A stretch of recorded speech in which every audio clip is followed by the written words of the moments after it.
On Christmas Day, my mother and siblings asked me to deliver the eulogy for my father. I quickly replied that I am the worst person to publicly give praise to my father, since as many of you probably know, my father and I were always at odds. Before he was diagnosed with stage 4 cancer, my father and I have not spoken for many years. For many years, prior to his passing, I did not even greet him on his birthdays or on any holidays like Christmas and New Year. It was only in his final year that I was able to greet him a happy birthday on November 28th. And I was still hopeful that he would still be with us for Christmas and New Year. After all, I learned during my college days in a semester called Death and Dying that the peak month for the mortuary business is on January. Apparently, most terminally ill patients chose to pass on after celebrating their last Christmas and New Year's with their loved ones. Yesterday, we heard stories about the generosity of my father and about the many people that he has helped. We heard about the business he started and the friendship he has formed. We heard about the sentiments of nieces and nephews to an uncle and sentiments of a daughter to a father. Those were all exceptional eulogies, as we heard stories about a seemingly perfect man and all the good things he has done. Family and friends, let me warn you that this would not be that kind of eulogy. It will not be like a Facebook or Instagram post that just shows how perfect life is. But I intend it to be a celebration of life, where there are its ups and downs. I intend it to be a celebration of a man whose character has its greatness and its flaws. So late last night, I find myself praying, Father God, there are still wounds in me that has not healed. I am not sure what to say to honor my father. So, Father God, please speak for me. Our Lord always responds, and I was reminded that although death ends a life, our relationship lives forever. So, family and friends, please indulge me as I share with everyone here the most intimate perspective I have of my father. My first memory of my father was him against the wall getting assaulted violently by none other than my own mother. I believe I was 4 years old at that time, and as I recall, my mother was furious that my father was just getting home before the break of dawn, since he was out all night, partying and drinking with his friends. I do remember that every time a big fight like that occurs, my father would always make it up the following night by going home earlier and taking home a bucket of KFC fried chicken. I still remember that those were the best nights. If you look at my mom now, it's hard to imagine that she once had a violent temper. But in all credit to my father, not once did I ever see him retaliate or ever lift a finger against my mom, regardless of how physical my mom can get. That was very important to me, since I was the ultimate mama's boy. And I could only imagine how much worse my relationship with my father would have been if he ever lifted a finger on my mom. I remember how annoyed my father would get with me, since I was such a mama's boy that I literally would stop breathing if I lose sight of my mom. My mom was not even able to use the restroom without me being by her side. Knowing that about me, the worst thing that could happen in my life happened when I was 6 years old. When I came home to an empty house, I can still vividly recall going to my parents' room that day and sensing something terribly wrong as I saw their empty closet. It was not until 3 days later that I received the first call from my mom while I was at my grandparents' house that she just went to America and that she would be back in a few days. I learned then that my father chose to overstay their tourist visa in America. Nag-TNT siya dito. As the days of waiting for my mom turned into weeks, and weeks into months, and months into years. That event had a profound negative impact in my relationship with my father. as I blamed him for leaving us behind and taking the most important person in my life. That day, the joy that I had as a child died, and I am reminded of the quote, "Death is not the greatest loss in life. The greatest loss is what dies inside of us while we still live." While in Philippines, there were things that I learned about my father through relatives and the family driver. I learned that he was the black sheep of the family. He always ditched school with his friends, so he didn't even finish 5th grade. At a young age, he already loved to gamble, but he was also quite the entrepreneur as he had a natural gift for numbers. He literally was a walking calculator who had an entire amortization table in his head. One of the first business my father got into was producing a Visayan film entitled Korak. I learned that he eloped with the leading lady of the film, who became our mother. With that, my father committed the cardinal sin to a Chinese family, which was bring great shame by marrying a Filipina, and worse, a mere actress. Growing up with my grandparents, I was made to feel inferior for being mixed blood as opposed to being pure Chinese. The next 4 years without my parents was a living nightmare, as I was raised by my grandparents and as what some of my cousins would describe my father's wicked sister. I had very limited contact with my parents during those years, so one of the most important grade school projects I had was learning how to send letters through the postal system. The first letter I ever wrote was to my mom, after I saved enough money to buy stamps for international mail. I did not know if putting stamps on an envelope will really cause my mom to receive my letter, so the first validation I got that it worked was when my father called my aunt to give her a major dressing down. In the first letter I sent to my mom, I cried out to her that all the toys they sent me for Christmas and birthdays were not being given to me, since my aunt was just keeping it locked up in her closet. I could only imagine the wrath that my father unleashed on my aunt, because that very day that he called, all my toys were given to me. The last toy that I received from my parents while I was in the Philippines was this Transformer Autobot called Jetfire, which was the toy every kid wanted.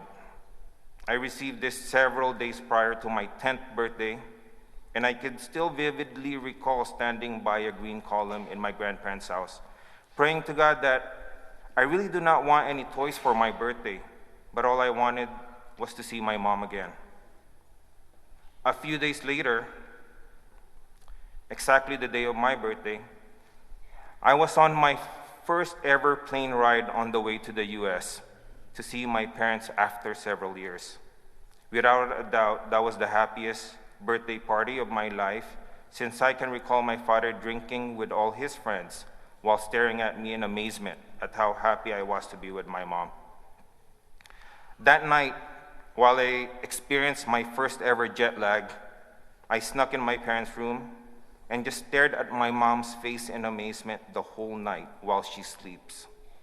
I am reminded of an old African proverb: however long the night, the dawn will break. I had the habit of just walking in my parents' room. And one of the grossest experiences for a child is walking into your parents' room while they are doing it. I recall, pasensya na ma. I recall being so devastated and my mom yelling at my dad to talk to me as she embarrassingly hid herself under the blanket. My father tried to comfort me by telling me he was just massaging my mom. And when he realized I was not buying it, he showed me how a father should not talk to their children about the birds and the bees. I remember him pulling down his pants and showing me his genitals to explain to me how it's a normal part of life. That just left me in greater shock, and I didn't talk to my parents for days. Looking back now, I am fond of that memory because it was one of the rarest times that at least he tried to be a father to me. One of the most impressive feats that my father accomplished was that he lived in the US for decades without ever getting a driver's license. Although my father never learned how to drive, he was seldom around the house as he was a serial workaholic.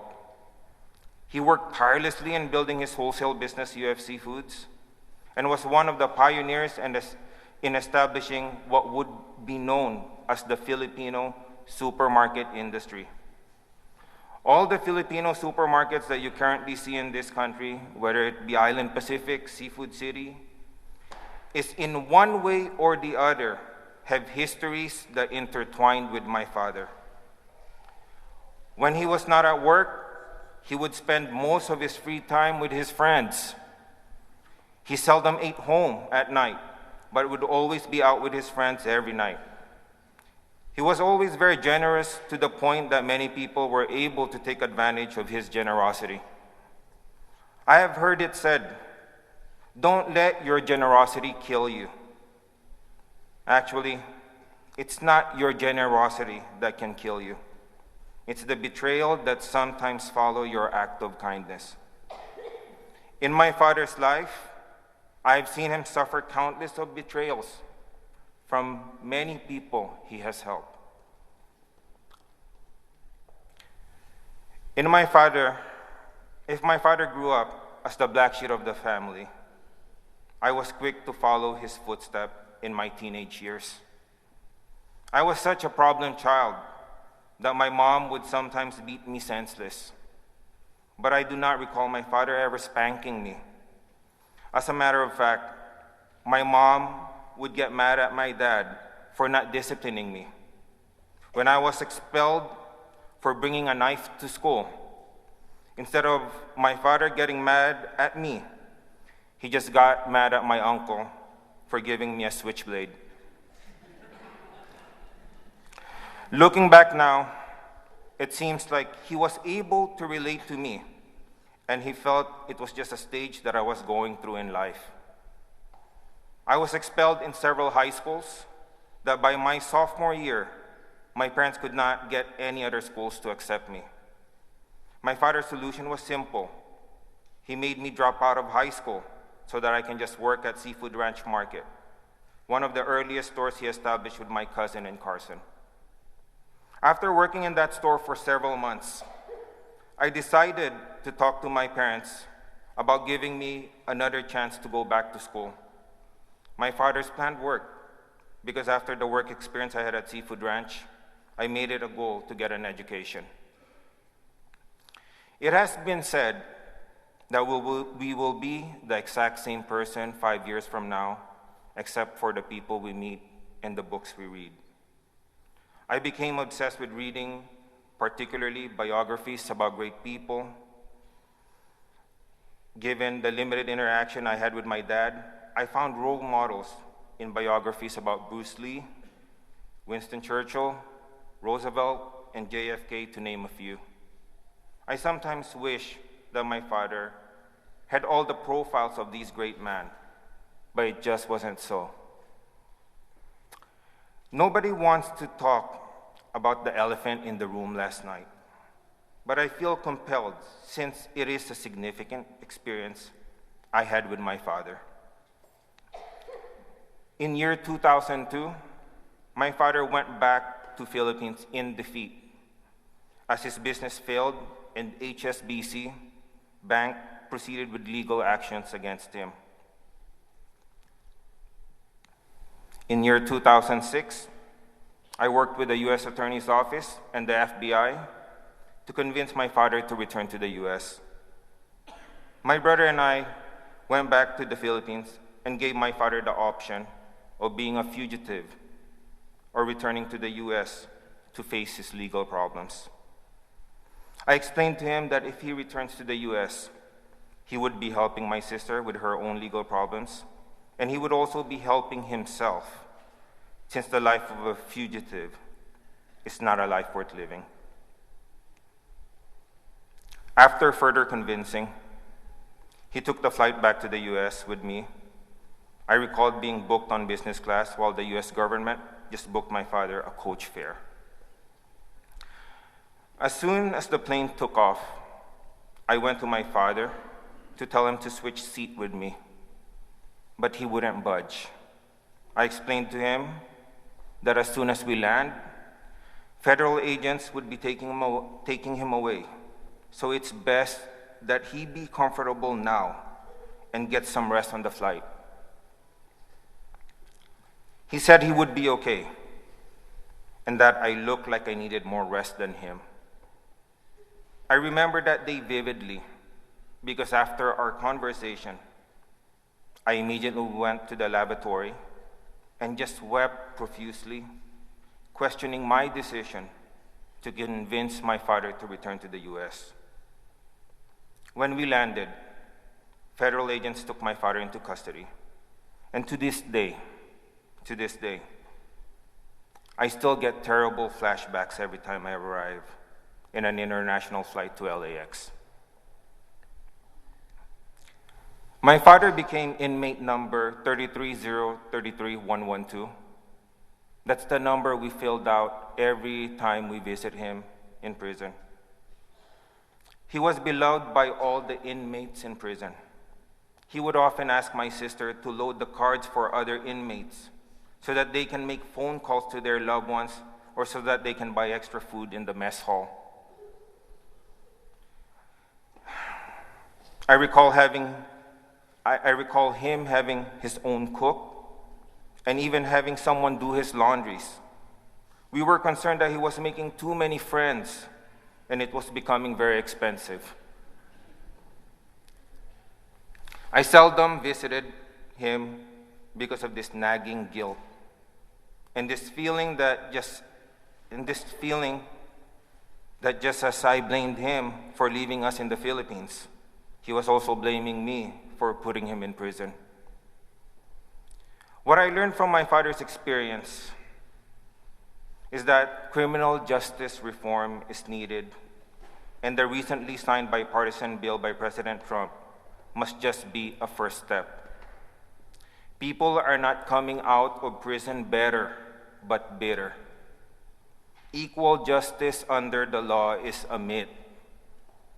To give you a different point of view, in year 2012, HSBC Bank, the bank that sent my father to prison, admitted on their deferred prosecution agreement with the Department of Justice that they criminally laundered close to $1 billion for the Sinaloa drug cartel. Not a single executive of HSBC went to jail. Instead, they just paid a $1.9 billion fine. You may think that's a lot of money, but to give you a different perspective, that's just equivalent to 5 weeks of HSBC's income. That same year, HSBC avoided prosecution.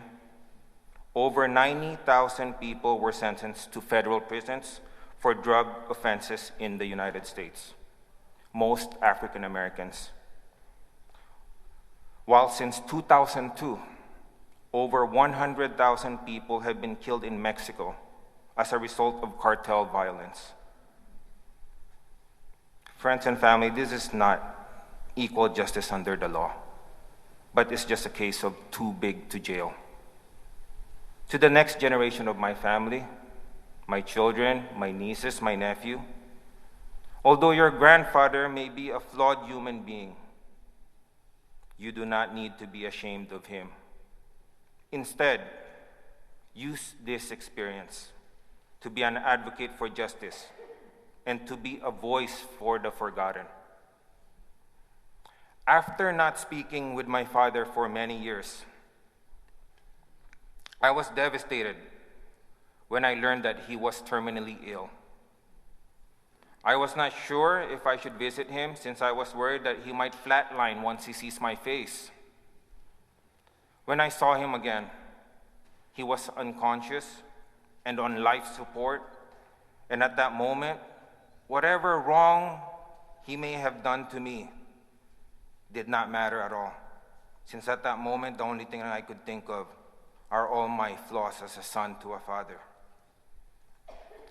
When my mom arrived in the US after being separated for more than a decade from my father, to everyone's amazement, my father was able to partially recover and was even stable enough to be sent home.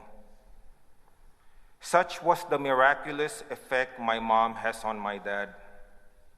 And it can be said that the best decision my father made was to bring shame to his family by marrying this Filipina, who was always faithful, devoted, and loyal to him till the end. In my father's final days, you can see that the only thing worse than death is dying. It was difficult for me to see my father bedridden, since I did not want to remember him that way. In one of the visits I had with him, he asked me if I can give him $500. Although I was thinking, why in the world would he need $500? I just gave Nathan the money to give him, since he doesn't realize how much it pains me to see that one of the pioneers of the Filipino supermarket industry in the US had to ask me for $500.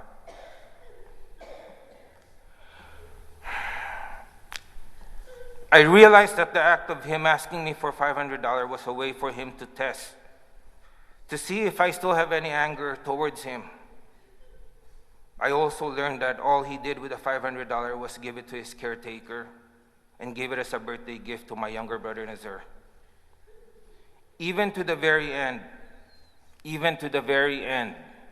he lived to give.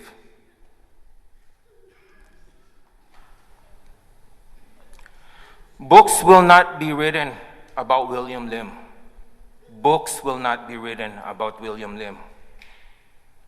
But if I was face to face with God today, and he asked me to choose any of the great men in history whom I could spend one day with, without skipping a heartbeat, I would choose William Lim. In the end,